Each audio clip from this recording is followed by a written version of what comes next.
Welcome to the Jumpstart Your Instructional Design Career podcast. This podcast is dedicated to helping new and aspiring instructional designers get the knowledge, skills, and confidence to stand out in the field and land their first corporate instructional design job. I'm your host, Jill Davidian, and think of this podcast as a way to put my over 20 years of corporate ID experience in your back pocket. I've helped over 500 new instructional designers successfully transition into the field, and I know what hiring managers are looking for. Whether you're looking for a career change and exploring if instructional design is right for you, or you know you want to become an ID and have no idea how to get started, you are in the right place. Join me each week for actionable guidance as we explore how to build your portfolio, transform your resume, and interview with confidence. Hello, everyone, and welcome back to the podcast. Can you all believe it is almost April? Can't believe that the first 3 months of the year are already gone. This year has gone by way too fast. And this podcast has now been around for a couple of months, which is crazy to think about. So today I want to talk to you about getting a master's degree in instructional design. So I get this question all the time. People ask me, should I get a master's degree? Is it worth it? Is it going to help me get a job? A master's degree is a big commitment, right? Like you have to spend a lot of money. You have to spend a lot of time. So it may take you a couple of years. I know there's some programs that you can do in 1 year, but you definitely have to be on the accelerated track, sometimes even less than 1 year. There are programs that you can do at your own pace, but there's a lot of work. So you really want to make sure that if you are planning on doing that, that it's a commitment that is really worth your time. So my response to this question is a question back to you. I want to know if you are looking to get into education or corporate when it comes to instructional design. Are you looking to work for companies where you're creating training for their employees, like new hire training, software training, policies and procedure training, that type of thing for the employees of a company? Or are you looking to get into higher ed? So you're looking to work with faculty at a university, helping them to create courses or improve their courses in terms of technology, taking them online, all of those kinds of things, make them more engaging, all those things that you do to help faculty with university level courses, which is going to be different from training in corporate, right? And I have a whole episode on that. So if you're not sure of the difference between working in higher ed, working in corporate, or working in what's called ed tech, which is really creating instructional materials for teachers that are using technology and using instructional design, you can definitely check out that episode called Ed Tech, Higher Ed, and Corporate, or something along those lines. It's going to be linked in the show notes, and it is an episode that I did a couple of months ago. So if you've already listened to that episode, or you already know which one you want to get into or which one you're most interested in, because sometimes people are interested in more than one, that's really going to help you decide if you should get a master's degree.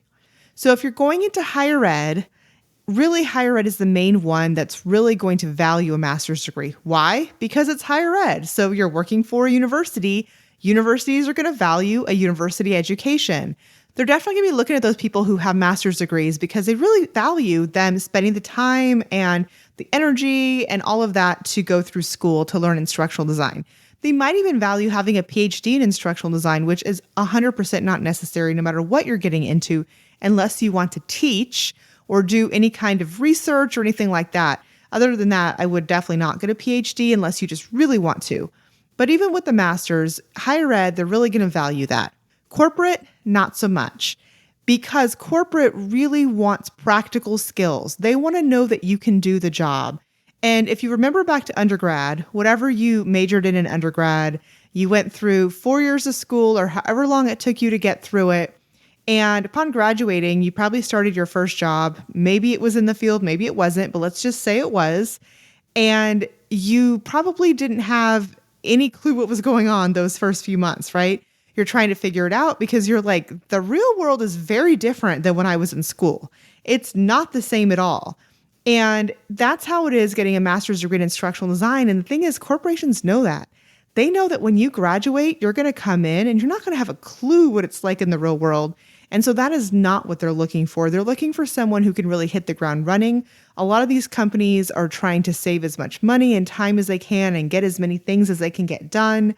And they really do value their employees and want to make sure that you're not working like crazy 60 hours a week or anything like that. but they also don't want to spend time training you for 6 months because you're not able to hit the ground running. So they really want you to have practical skills. So that's why having a master's degree really isn't going to get you there, unfortunately. So master's degrees really focus on how adults learn. They focus on educational psychology.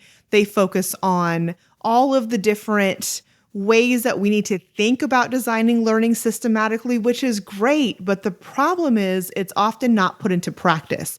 And theory really doesn't mean anything unless you know how to apply it and you actually practice applying it.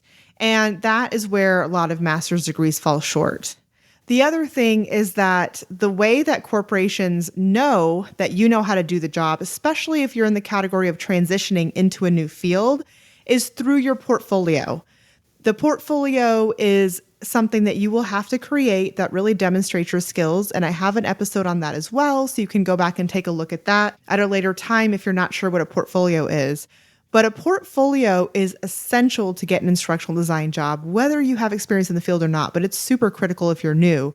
And you're not creating one when you're getting your master's degree, or you're likely creating one that is full of projects, meaning your papers that you wrote and sometimes they'll say, use a tool to create some learning object, but they don't really tell you which tool to use. So if you're coming from education, you might use Nearpod or something like that.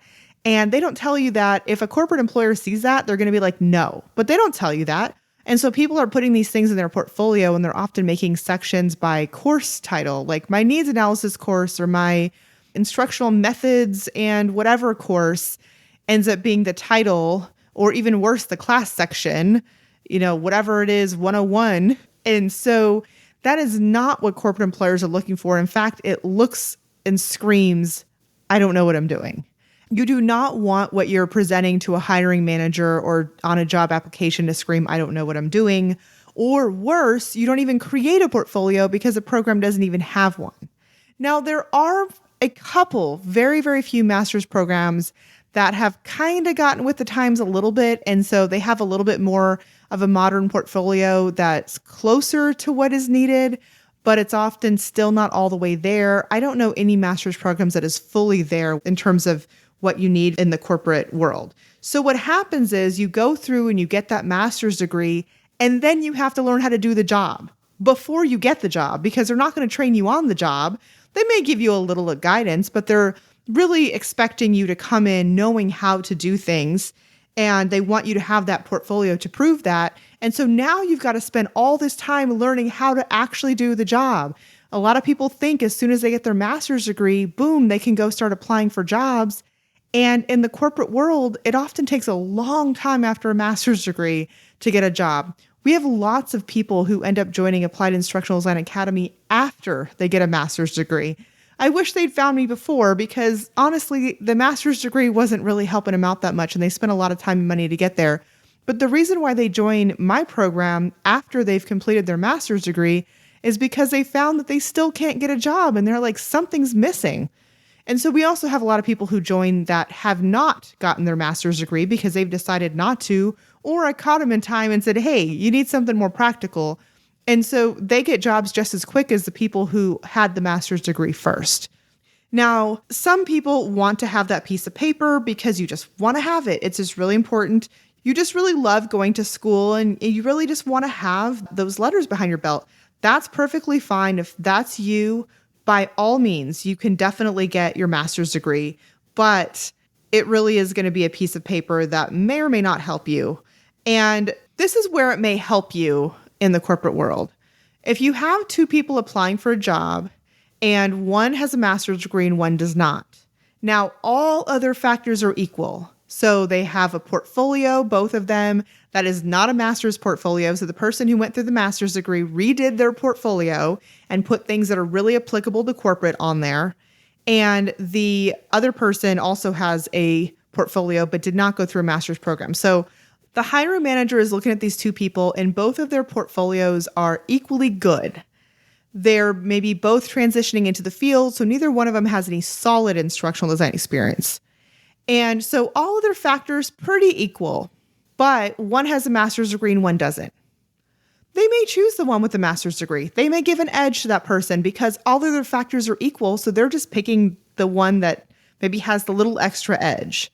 But let's just say that the one with the master's degree either didn't create a portfolio or created one that really is a master's portfolio, whereas a person that did not have the master's degree created an amazing portfolio with design documents and storyboards and storyline samples and rise samples and all of the things that should go into a portfolio that we will definitely be talking about in a later episode. And they see that portfolio and they're like, wow, they can actually imagine and see what is in that portfolio coming to life for that company. That's what you want. You want a hiring manager to look at your portfolio and say, wow, I need you to do this for us. And they can't do that with that master's student who doesn't have that portfolio. So in that case, the person with the amazing portfolio where they can envision what that person can do for them is the person who's going to get the job, not the person with the master's. The only time the person with the master's is going to get it is if they also have an amazing portfolio that shows what they can contribute. But that is something that is not gained through the master's program. And I think this is really where I hate, and I actually feel really bad for people that are expecting to get a job as soon as they graduate, because why wouldn't you? You just spent all this time and money and effort, but unfortunately that just doesn't happen. So what do I mean by practical skills? And what do I mean by you have to learn other things outside of your master's program? Well, like I said, master's programs really focus on theory.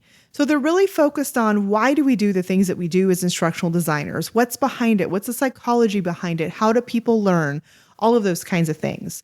Now, when you get hired at a company, they want you to create the training.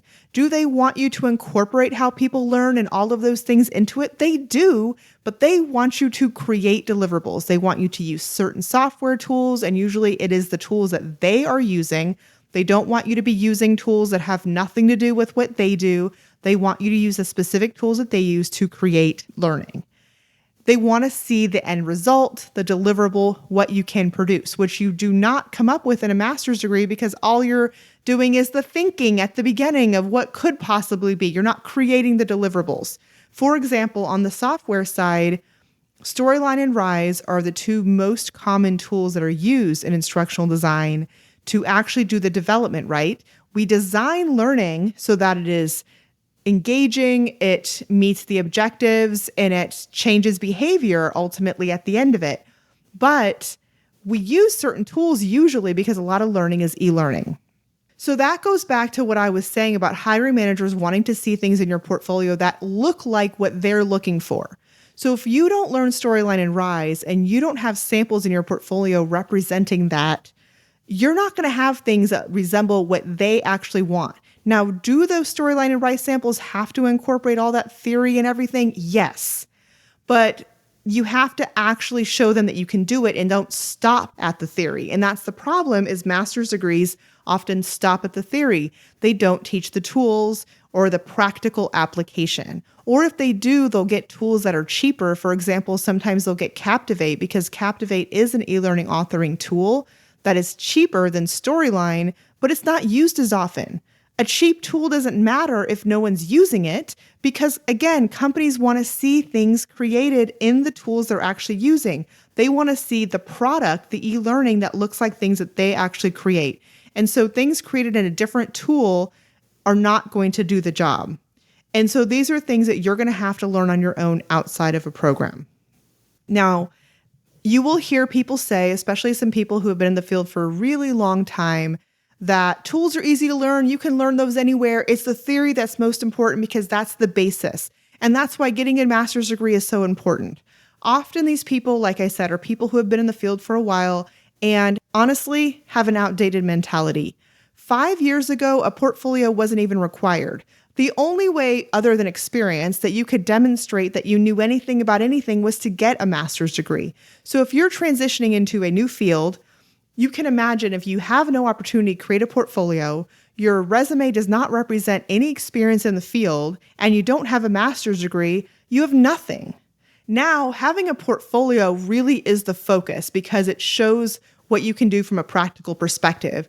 And that is really what's changed in the last 5 years is corporate employers are really looking at that practical side. That's why they require portfolios when they didn't 5 years ago. And it's also your ability to show what you can do so that you don't have the master's, but you have the portfolio. It's not like you have nothing like you did 5 years ago.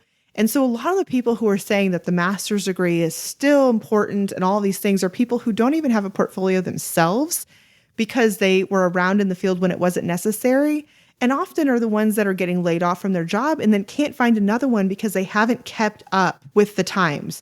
They're applying and can't get a job and refuse to make a portfolio because they've been in the field for a long time and then say, oh, but I have a master's degree, I should get this. And it's just not working. I have helped at this point over 600 people transition into this field. So I know what employers are looking for.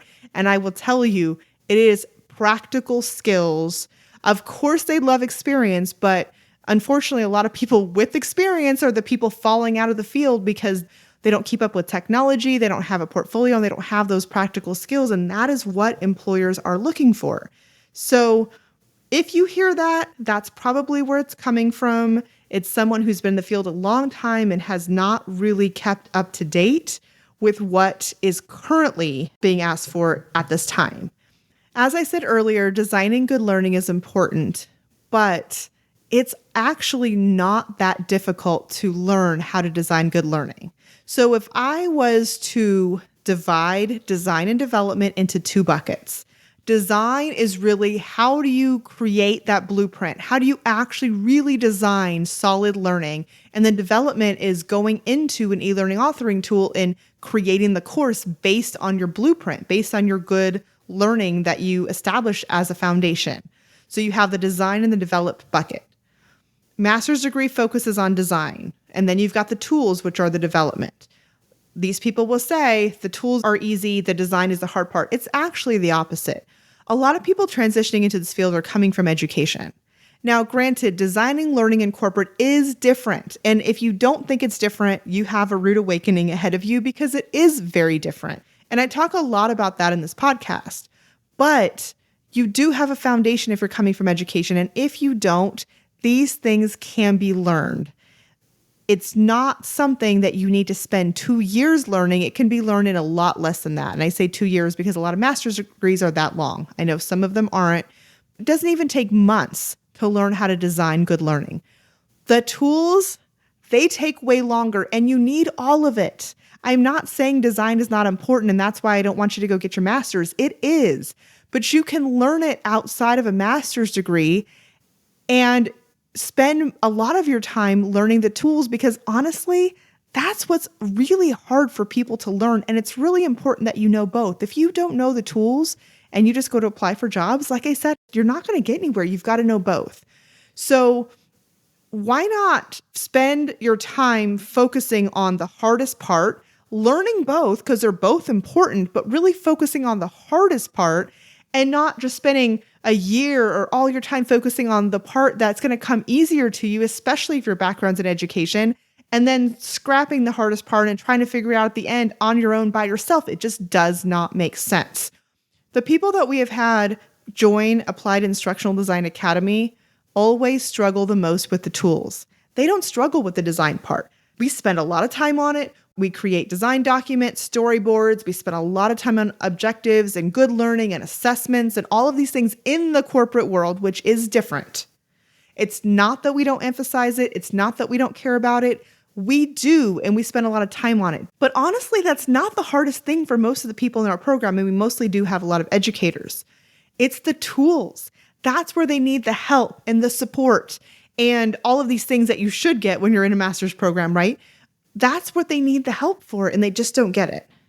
So that's another perspective, is that yes, you've got to learn all of it, but you really want to have the support for the hardest part, not the easiest part. It just doesn't really make sense. So another piece that you don't get as much with a master's degree is help looking for a job, right?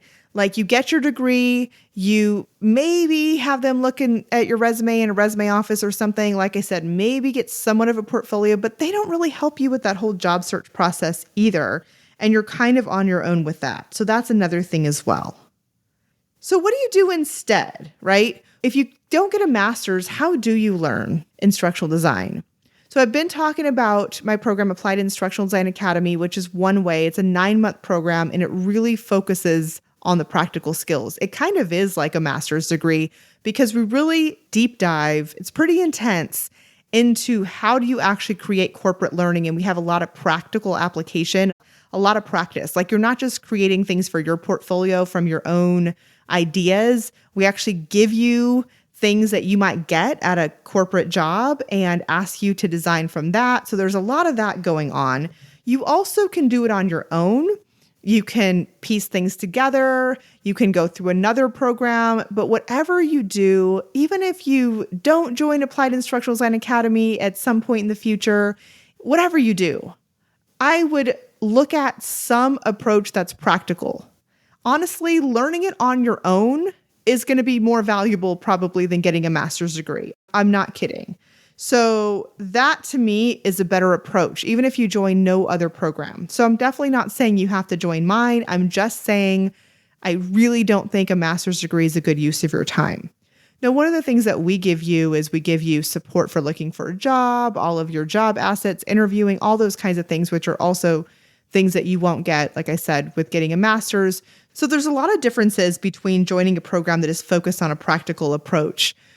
We have had hiring managers say that people who have gone through Applied Instructional Design Academy, the interviews flow better, the portfolio samples are better, all those kinds of things versus actually putting the same job out there to people who didn't. So that's just one option, though. It is not something you have to do, but whatever you do, I would just really reconsider getting that master's degree and finding out what you need to do instead as a practical approach so that you can really spend your time wisely getting the skills that you need to actually get hired as an instructional designer. Now, if you're interested in learning more about what exactly those skills are, what are the things that you actually need to know and be able to have in place, you definitely can listen to podcast episodes that we have here as we've talked about that, and we will continue to talk about that. But I also have a free 5-day workshop coming up in a few weeks. It's going to be starting on April 17th. It is in the evening at 6 p.m. Central, and it will be 5 days with me where I will be talking about all of the things that you need to have in place from a practical perspective to get hired. How do you actually get hired by an employer? And so that's really going to lay out the foundation for you to say, what do I already know about? What have I already done? Where might I not need to spend as much time focusing on? And then you can really use your time wisely to focus on the things you really need to, rather than just doing this blanket approach of going to grad school and hoping something there is going to help you with something, and then realizing you have so many gaps when you graduate. So that is where I would start. Like I said, whatever path you choose after that is really up to you. I just would really reconsider grad school if you are not going to be going into higher ed. If you're going into higher ed, by all means, move along that path. But otherwise, I would look at some other option, even if it's just learning it yourself, which you'll get a good idea of what you need to learn through this workshop. If you're interested in joining the workshop, the link is in the show notes, and I would love to see you there. I hope you all have a good day, and I will see you next week. Thanks for tuning in to the Jumpstart Your Instructional Design Career podcast. I hope you've gained valuable insights that will help you on your instructional design journey. Did you have a moment of clarity? Maybe you have some additional questions. Let's discuss in my Facebook group, which can be found in the description below and in the show notes at learningstrategyanddesign.com/podcast. If you love the show and want to hear more, follow the podcast and give me a rating and review. Let me know if there's a specific topic you'd like me to cover or a guest you'd like me to have on the show. You can also check out more resources for breaking into instructional design on my website, learningstrategyanddesign.com. Stay tuned next week as I bring you more tips, tools, and strategies to jumpstart your instructional design career.